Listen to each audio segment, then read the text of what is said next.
Imagine waking up one day and realizing that the person you believe yourself to be is mostly a story, a carefully edited narrative, a version of you that hides things, smooths rough edges, erases uncomfortable memories, and quietly ignores certain truths. Imagine discovering that your confidence, your beliefs, even the way you see your past might not be honest reflections of reality. Instead, they might be protective illusions, psychological armor designed to shield you from something far more disturbing. But disturbing to whom? Your enemies? Society?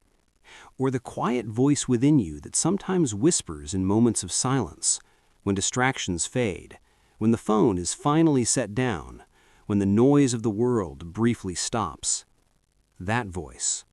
The one that asks questions you would rather not answer.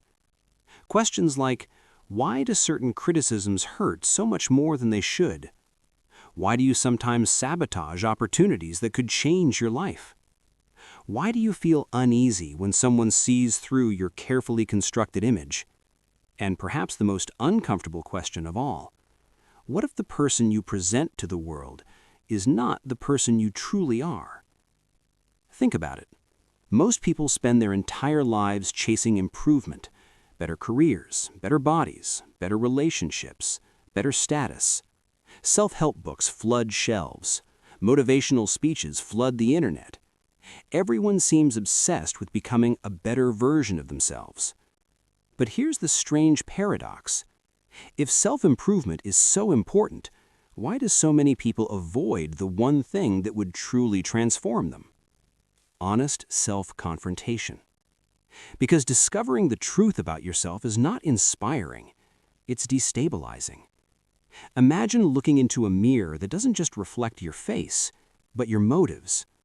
A mirror that shows every hidden insecurity behind your confidence, every quiet jealousy behind your compliments, every moment where fear disguised itself as logic. Would you still want to look? Or would you turn away? Most people turn away, not because they're weak, but because the human mind is extraordinarily skilled at protecting itself from uncomfortable truths. It edits memories. It rationalizes failures. It reframes mistakes as misunderstandings. And slowly over time, something fascinating happens. The story you tell yourself becomes more important than reality. You begin believing you are the victim when you are actually afraid. You begin believing you are misunderstood when you are actually avoiding responsibility. You begin believing you are trapped when, in truth, you are simply unwilling to risk change. But the mind is clever. It disguises these distortions so well that you rarely notice them. Instead, you experience something else. A strange tension. A quiet restlessness that appears late at night when the world goes silent. A feeling that something inside you is unresolved, unfinished, unspoken. You may not know what it is, but you feel it. And so you search for relief. You scroll endlessly. You distract yourself with work. You chase achievements, relationships, entertainment, anything that fills the silence where that unsettling voice might speak again. Because deep down there is a suspicion, a quiet, almost forbidden suspicion. What if the reason life feels confusing is not because the world is complicated? What if the real problem is much closer? What if the most difficult mystery you will ever face is yourself? This is the uncomfortable secret rarely discussed in modern culture. People are not afraid of failure nearly as much as they are afraid of self-awareness. Because failure can be blamed on circumstances.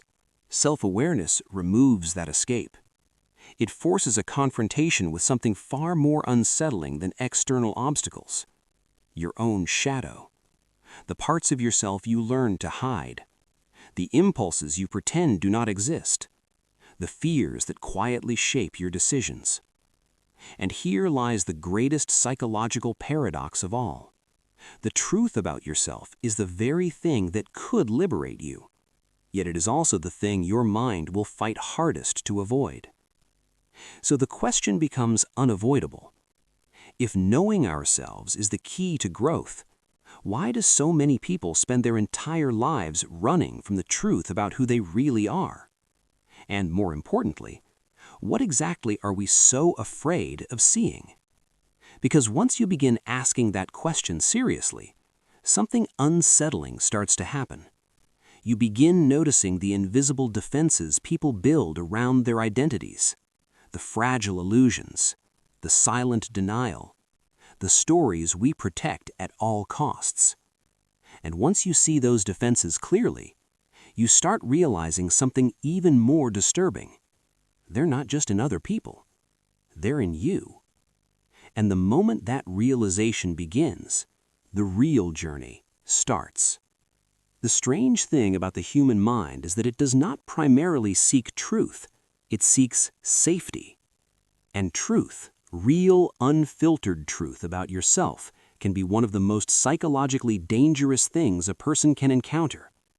Because the moment you begin seeing yourself clearly, something inside your identity begins to shake. Think about it. Your sense of who you are is not just a collection of facts. It's a fragile structure built over years, layer by layer through memories, experiences, social expectations, and survival strategies. From childhood, you slowly construct a psychological character. You learn which parts of yourself are acceptable and which parts must remain hidden. Certain emotions earn praise, kindness, confidence, ambition. Others quietly receive rejection, jealousy, anger, insecurity, selfishness. And so, without even realizing it, you begin editing yourself. You present the qualities that gain approval and bury the ones that threaten your belonging. Over time, this becomes your identity. But beneath that identity lies something far more complicated. The Swiss psychologist Carl Jung called it the shadow. The shadow is not simply your bad side. It is the entire collection of traits, impulses, and desires you learn to suppress in order to fit into the world. Your envy, your aggression, your hidden fears, your hunger for validation, even your unrealized talents and ambitions that once felt too risky to pursue. All of it sinks into the unconscious, where it continues shaping your life from the shadows. And here is the disturbing part. The more intensely you reject these parts of yourself, the more powerfully they influence you. You might believe you are calm and rational, yet sudden bursts of anger erupt without warning. You might see yourself as morally superior, yet secretly feel threatened by others' success. You might claim independence, yet find yourself constantly seeking approval. Why does this happen? Because the mind has an extraordinary ability to deceive itself. Psychologists call this self-deception, and it is one of the most powerful defense mechanisms humans possess. It allows you to maintain a stable identity even when reality contradicts it. You rationalize your mistakes. You reinterpret your motives. You unconsciously shift blame outward. And little by little, the distance between who you believe you are and who you actually are begins to grow. But this phenomenon does not exist only in psychology. Philosophers have wrestled with it for centuries. The German philosopher Friedrich Nietzsche once wrote that humans are not primarily rational creatures seeking truth. Instead, we are meaning-making animals that shape reality in ways that protect our ego. Truth, in many cases, is simply too uncomfortable. And so, we create narratives, stories about our lives, stories about our intentions, stories about why things happen the way they do. But Nietzsche warned of something dangerous hidden within this process. If a person clings too tightly to comforting illusions, they lose the ability to grow. Because growth requires confrontation. It requires looking at the parts of yourself you would rather deny. Another philosopher, Jean-Paul Sartre, described this avoidance with a powerful concept: bad faith. Bad faith is the act of lying to yourself in order to escape the responsibility of freedom. Imagine someone who hates their job but convinces themselves they have no choice. or someone who stays in a toxic relationship but insists they are trapped. These narratives feel real, but often they hide a deeper truth: the fear of change. Because acknowledging your freedom means acknowledging your responsibility. And responsibility is heavy. It means admitting that many of your struggles may not come from fate, luck, or other people. They may come from choices. Your choices. This realization is psychologically terrifying. It removes the comforting idea that life simply happens to you. Instead, it reveals something far more unsettling.